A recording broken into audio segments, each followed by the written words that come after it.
Well, howdy friends. I hope everyone's doing well out there.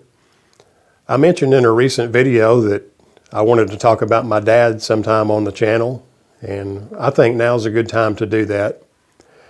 I lost my dad in April of 2024, so we're going on pushing 2 years now at this point that he's been gone.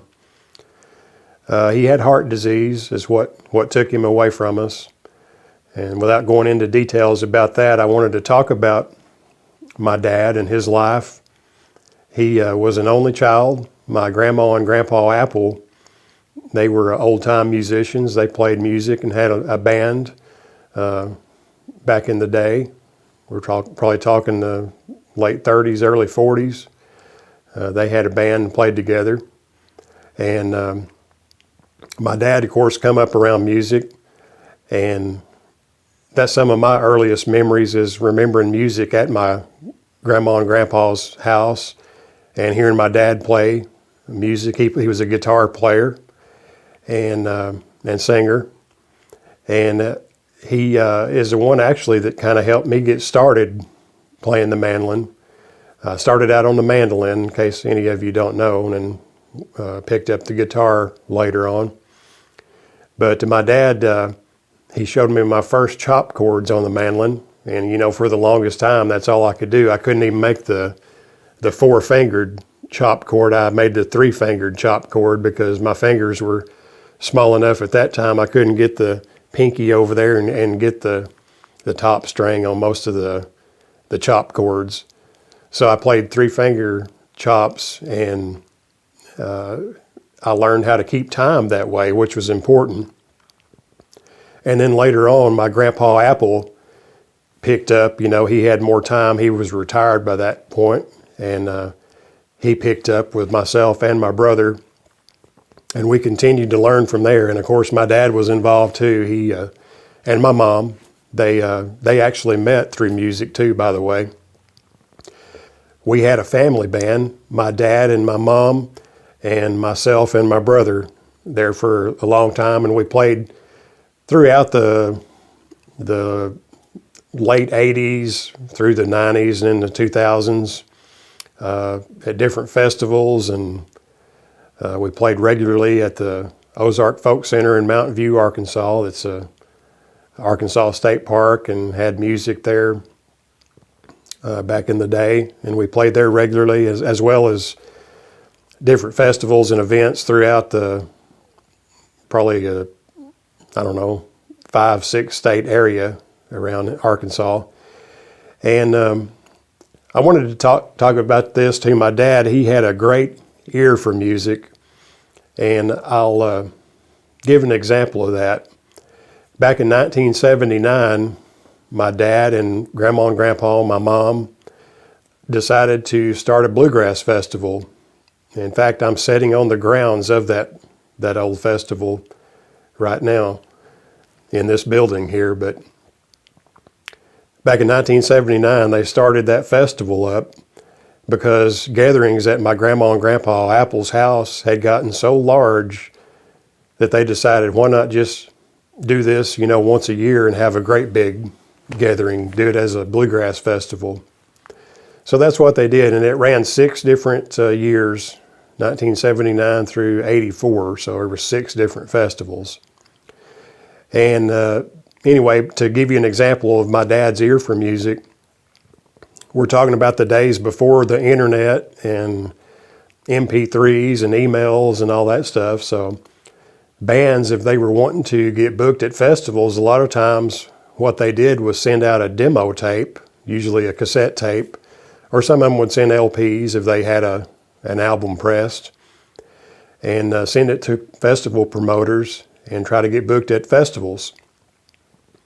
Well, one day, I would say it's probably early part of the year, we always stayed with my grandma and grandpa after we got off the school bus until my dad come home, and he picked us up, and then we went on to our house. Well, one day we stopped at the mailbox on the way home, and there was a package in there. We got to the house, and my dad opened it up, and it was a tape. The address, the sender was Scott Vestal, and I believe he lived in Arlington, Texas back at that time. And my dad got the demo tape out, and I guess there was a letter with it or whatnot. Wish I still had that, but I don't. Excuse me. But anyway, my dad put it in a little tape recorder. They used to call them, some people nicknamed them shoebox tape recorders. They were kind of a rectangular tape recorder, about so long and so wide. And my dad put that in there, and it got through the first verse, and I think a couple of lines into the chorus, and my dad hit stopped on that tape player, looked at the letter for the phone number and got on the phone and got Scott Vestal on the phone and hired him right there on the spot to play what ended up being our very last festival in 1984 as Southern Connection. Scott Vestal, Russell Moore, Curtis Vestal, and Mark Keller was the members of Southern Connection at that time. Lots of people played at our festival. They were in, different bands back at the time, like people like Mike Snider, Brent Truitt played down here. Oh goodness. There's more people that went on to become really named bluegrass artists. But that's just one example of my dad having a good ear for music. And I know sometimes back when I was first starting to learn about bands and listening to music, I was pretty well consumed with it. And sometimes if I was listening to a band that wasn't quite up to my dad's standards of what he thought I should be listening to and aspiring to, he would say, "Hey, won't you need to listen to these guys right here, if you really want to learn about music. Those folks are good. You're that you're listening to, but if you really want to hear quality, you need to listen to this right here." So, and he was right. One day I come home, I think I was riding my bicycle, and my dad hollered at me. He had his radio on out in his garage, and it was tuned to the local bluegrass radio show back at the time out of Little Rock, Arkansas. And the Virginia Squires were on there, and the song was Hard Times in Kentucky. And my dad hollered at me, and I got there just about in time to hear the last chorus of the song, and he said, "Man, that's a great song right there. That's a good band." And again, he was right. My dad played a 1967 Martin D35 guitar. He played it all of his life that I knew him. I think he had maybe a couple of guitars he learned on before that one, but he played that the whole time. And he also played some on the mandolin. And like I say, my dad, he showed me my first chop chords, and it was just a really great time, a really fun time. And like I say, my dad, besides music, he was a very hard worker. Sheet metal was his profession in life. He worked at a local sheet metal shop for probably about 45 years, made his career there and retired from there.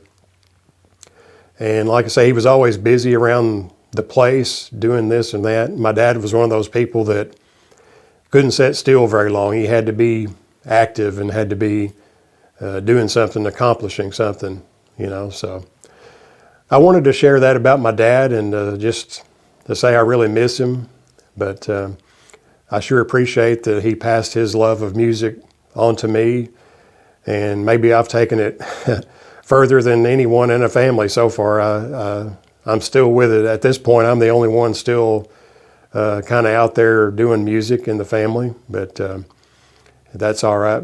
My brother, he can still play. He just is raising a family at the moment, and of course that takes precedence over getting out and making music. But anyway, I hope you enjoyed this memories of my dad that I've shared with you.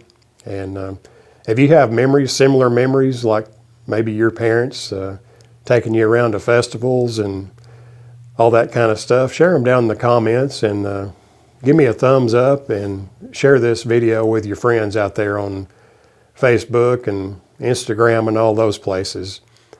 It's a really, really neat field to be in. This music, people become more like family over time when you get to know them. And I've certainly had a lot of fun so far doing that myself.